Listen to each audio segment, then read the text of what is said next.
မင်္ဂလာပါကျွန်တော်ပို့စေးတွေမတင်လာတဲ့နေ့ကြာသွားပြီပေါ့နော်နည်းမပေါ့တော့ကြာသွားပြီပေါ့အဲ့တော့ကျွန်တော်တက်နိုင်ဆုံးကျွန်တော်ပို့စေးတွေကိုကျွန်တော်ပြန် share ပါမယ်ခင်ဗျပြန်တင်ပါမယ်ခင်ဗျအဲ့တော့ကျွန်တော်ဒီနေ့ကတော့ကျွန်တော်ဗာလေးပြောချင်လဲဆိုလို့ရှိရင်တော့ကျွန်တော်ဒီ Multiphonics CV3 ပေါ့နော်ဒီ plugin လေးအကြောင်းကျွန်တော်ပြောချင်ပါတယ်ဒီကတော့ကျွန်တော်ဒါလေးဘာလို့ပြောလဲဆိုတော့ကျွန်တော်အရင်တော့လည်းကျွန်တော်ပြောဥပါတယ်အဲ့လိုကြိုးတွေထိုးပြီးတော့အတန်လေးထုတ်တဲ့ဟာပေါ့နော်ကျွန်တော်ကိုယ်တိုင်လည်းစိတ်ဝင်စားတဲ့အတွက်ကြောင့်เนาะမိတ်ဆွေတို့လည်းကျွန်တော်ပြန် sharing လုပ်ခြင်းဖြစ်ပါတယ်စိတ်ဝင်စားရင်တော့ကျွန်တော်ဒီဟာလေးကိုเนาะကိုယ်စီတစ်ခုအနေနဲ့ကျွန်တော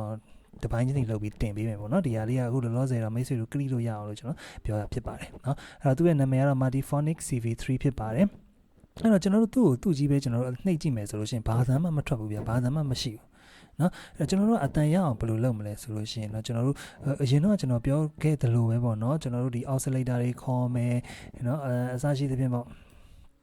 filter တွေခေါ်မယ်အဲ့လိုမျိုးတွေခေါ်မှာပေါ့เนาะအဲ့တော့ကျွန်တော်ရုံဆုံးကျွန်တော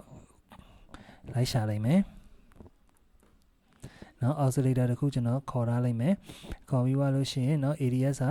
ခေါ်ထားလိုက်မယ် ADS အကြောင်းလဲကျွန်တော်တင်မှုတွေနဲ့တူပါတယ်เนาะပြီးသွားလို့ရှိရင်เนาะ LF ကိုလိုအပ်မရပါဗျာကျွန်တော်အဲ့ဒါလေးကျွန်တော်ခေါ်ထားလိုက်မယ်เนาะမှာဒါ delay လေးကျွန်တော်စမ်းပြမှုကျွန်တော်ခေါ်ထားလိုက်မယ်เนาะ VCA ခေါ်ထားလိုက်မယ်เนาะပြီး oscilloscope လေးကိုကျွန်တော်ခေါ်ထားလိုက်မယ် okay အဲ့တော့ကျွန်တော်တို့အတန်ထုတ်မယ်ဆိုရင်အခုဘာသာမှမထွက်သေးဘူးဗျာဘာသာမှမထွက်သေးတဲ့အချိန်မှာကျွန်တော်အတန်တစ်ခုဘယ်လိုထုတ်မလဲဒီမှာကျွန်တော်တို့ wave form တွေရှိတယ်เนาะဒီမှာ sine wave တို့เนาะ triangle wave เนาะ sawtooth wave square wave ပေါ့เนาะအဲ့ဒါလေးကဒီမှာပုံလေးလည်းပြထားတယ်မိတ်ဆွေမသိဘူးဆိုလို့ရှိရင်ကျွန်တော်ဒီမှာကြည့်လိုက်လို့ရတယ်เนาะ oscilloscope မှာဒီကောင်ဆိုရင်ဒီမှာ sine ပုံလေးပေါ်တယ်เนาะ sine wave ဖြစ်တယ်เนาะ okayနော်ဥမာ triangle wave ဆိုရင်ကျွန်တော် triangle wave မှာပြမယ်ဆိုမှာ triangle ပုံလေးပေါ့နော်အစရှိသဖြင့်ပေါ့နော်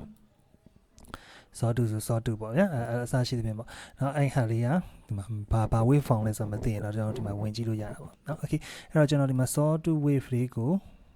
ကျွန်တော် output ထဲကိုသွား join လိုက်မယ်မ join ခင်မှာမိတ်ဆွေ earphone တက်တိုင်းအတန်လေးတိုးဖို့ကျွန်တော်ပြောချင်ပါတယ်ခင်ဗျအဲ့ကျွန်တော်အတန်တစ်ခုတော့ထွက်လာပြီနော်အတန်တော့ထွက်လာပြီဒါပေမဲ့ကျွန်တော်ဒီမှာ keyboard မှာဖြစ်ဖြစ်နော် MIDI keyboard ပဲ typing keyboard ပဲတခုခုမှာကျွန်တော်ဒီမှာ line နှိပ်နေဘာမှမပြောင်းဘာမှ changes မဖြစ်ဘူးအဲ့လိုဖြစ်အောင်လို့ကျွန်တော်တို့ကဘယ်လိုလုပ်မလဲဘယ်လိုလုပ်လို့ရလဲဆိုရင်ကျွန်တော်ခုနကအတန်လေးကိုပဲကျွန်တော်ထုတ်ထားလိုက်မယ်ဗျဥပမာထားလိုက်တော့နော်အဲ့ဟာကိုကျွန်တော်တို့ဒီမှာ pitch ဆိုတာလေးရှိတယ် pitch နဲ့ဒီမှာ keyboard မှာကျွန်တော်တို့ join ပေးရမယ်နော် pitch ဆိုတာလေးကိုကျွန်တော်တို့နှိပ်လိုက်မယ်အဲ့ဆိုလို့ရှိရင်နော်ကျွန်တော်တို့ဒီမှာသူနော်သတ်မှတ်တဲ့ notes ဒီမှာရောက်သွားပြီဒါပေမဲ့အတန်ကြီးကလုံးဝမရက်ဘူးဖြစ်နေရဲ့အဲ့တော့အတန်ကိုကျွန်တော်တို့ရက်ချင်တယ်ဘယ်လိုလုပ်မလဲပေါ့နော်ဘယ်လိုလုပ်မလဲဆိုလို့ရှိရင်ကျွန်တော်ဒီမှာကျွန်တော်ဒီကောင်းကိုကျွန်တော် VCA ထဲကိုသွားလိုက်မယ်နော်ဟိုကိုထုတ်ချင်တဲ့ wave form တစ်ခုကိုပါဗျာအမှ VCA input ထဲကိုကျွန်တော်သွားလိုက်မယ်နော် VCA output ကိုကျွန်တော်က measure ထွက်တယ်ကိုကျွန်တော်သွားချိန်လိုက်မယ်ပြီးွားရင်ဒီမှာ CV ရှိ VCA ရဲ့ CV ရှိတယ် control voltage ကိုတော့ကျွန်တော်က ADS ဟာနဲ့เนาะသွားချိန်လိုက်မယ်เนาะ ADS ဟာရဲ့ gate ကိုကျွန်တော်ဒီ keyboard gate မှာကျွန်တော်သွားချိန်လိုက်မယ်အဲ့ဆိုလို့ရှိရင်သူကလောလောဆယ်ဘာသာမှမကြားတော့ဘူးကျွန်တော်ဒီမှာ keyboard နှိပ်လိုက်တော့မှ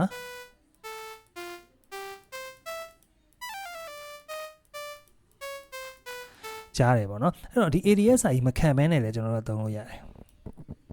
ပမာတန်းပြီးတော့ဒီမှာနော် VCA ကနေပြီးတော့ကျွန်တော်ဒီ gate ကိုတန်းသွားလိုက်လည်းရတယ်ဒါတော့ကိုထုတ်ချင်တဲ့အတန်တွေရဲ့ပုံစံပုံမူတည်ပြီးတော့ကျွန်တော်က idea လေးတွေเนาะကြိုးချိတ်ပုံလေးတွေကျွန်တော်ပြန်ပြောင်းသွားလို့ရတာပေါ့เนาะ okay ဘာလို့ကျွန်တော်ကဒီမှာကျွန်တော်ချိတ်လိုက်လဲဆိုလို့ရှိရင်ကျွန်တော် ADS စာကိုကျွန်တော်ကစားခြင်းလို့ဥပမာကျွန်တော်ပြမယ်ဆိုကျွန်တော် attack speed ကိုကျွန်တော်เนาะ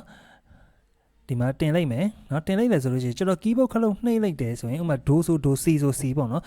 နှိပ်လိုက်တယ်ဆိုမှချက်ချင်းမကြောက်ဖြည်းဖြည်းချင်းစီမှကြားမှာဥပမာကျွန်တော်နှိပ်ထားလိုက်ပြီနော်ကျွန်တော်ဒီမီတာလေးကိုကြည့်လဲသိတယ်အတန်နားထောင်ရင်လည်းသိတယ်โอเคအဲ့တော့အတက်ကိုကျွန်တော် short ချလိုက်တယ်ဆိုရင်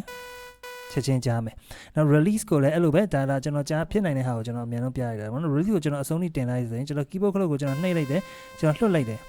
ကျွန်တော်မနှိပ်တော့ဘူးဆိုပေမဲ့အတန်ကကြားနေတော့ဖြည်းဖြည်းချင်းစီနော် fade out သဘောမျိုးပေါ့နော်တိုးသွားတာပေါ့ဗျအဲ့လိုလေးတွေကျွန်တော်ကလိကျင်တဲ့အတွက်ကြောင့်ကျွန်တော်ဒီလိုချိန်လိုက်တာဖြစ်ပါတယ်โอเคအဲ့ဆိုတော့အတန်လေးတစ်ခုပါနော်သူ့ဘာသူထွက်နေပြီဗျအဲ့အတန်ဟိုမှဥပမာအနေနဲ့ပေါ့နော်ကျွန်တော် delay လေးခေါ်တာကျွန်တော် delay လေးပေးခြင်းလဲဆိုရင်တော့ direct ကျွန်တော်ပေးပြလိုက်မယ်နော် delay ကိုနော်အဲ့တော့ကျွန်တော်ဒီ VCA ရဲ့ output ကိုကျွန်တော်က delay ရဲ့ input ထဲကိုသွားလိုက်မယ် delay output ကိုမှကျွန်တော်က measure track တွေကိုကျွန်တော်သွားပြီးတော့ချိန်လိုက်မယ် နော်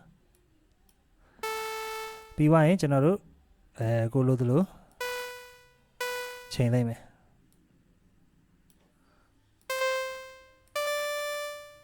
နော်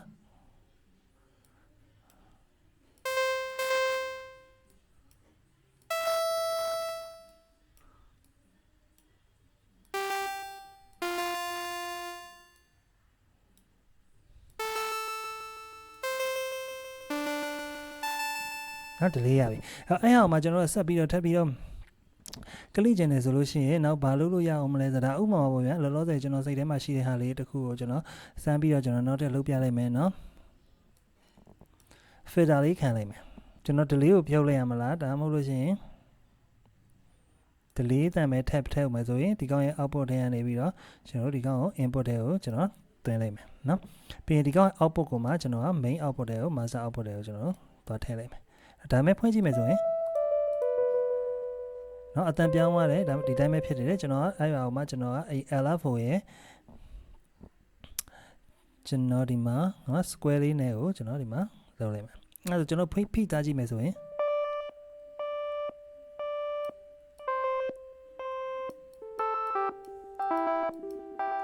နော် delay တန်ကြီးနဲ့ရှုပ်နေတယ်ထင်လို့ရှိရင်ကျွန်တော်နော် delay တန်ကိုကျွန်တော်ဖြုတ်လိုက်မယ်ဒီကောင်ကိုကျွန်တော်တိုက်ရိုက်ထည့်ပြလိုက်မယ်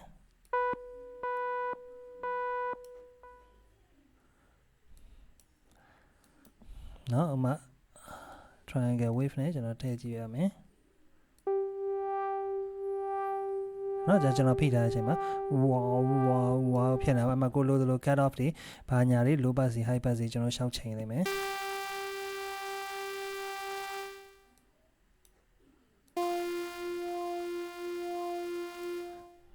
နော်အစားရှိတဲ့ပြင်ပေါ့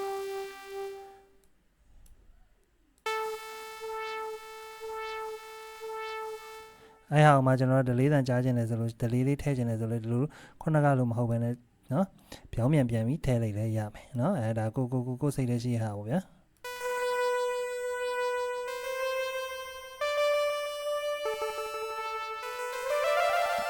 နော်အဲ့လိုမျိုးလေးသုံးလို့ရမှာဖြစ်ပါတယ်ခင်ဗျဒါကတော့ Multiphonic နော် CV3 ဆိုတဲ့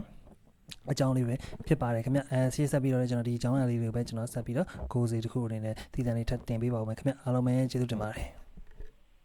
ဟောအဲ့မှာကိုက click ကျင်တယ်ဗျာဟိုအကြည့်နေသူ preset လေးတွေရှိတယ်နော် preset လေးတွေကိုကြည့်ပြီးတော့လေကျွန်တော် click လို့ရတယ်နော်ဥပမာကျွန်တော်ထားမယ်ဆိုရင်ဒီမှာဒါဆိုရင်ဒါသူ့ရဲ့ preset စီပေါ့နော်အဲ preset လေးမှာသူဘယ်လိုကြိုးတွေချိန်ထားလဲဘာညာပေါ့ဗျာရွှေရှောင်းလောက်ပြီးတော့ကြည့်လို့ရပါတယ်ခင်ဗျအားလုံးပဲ thank you ပါ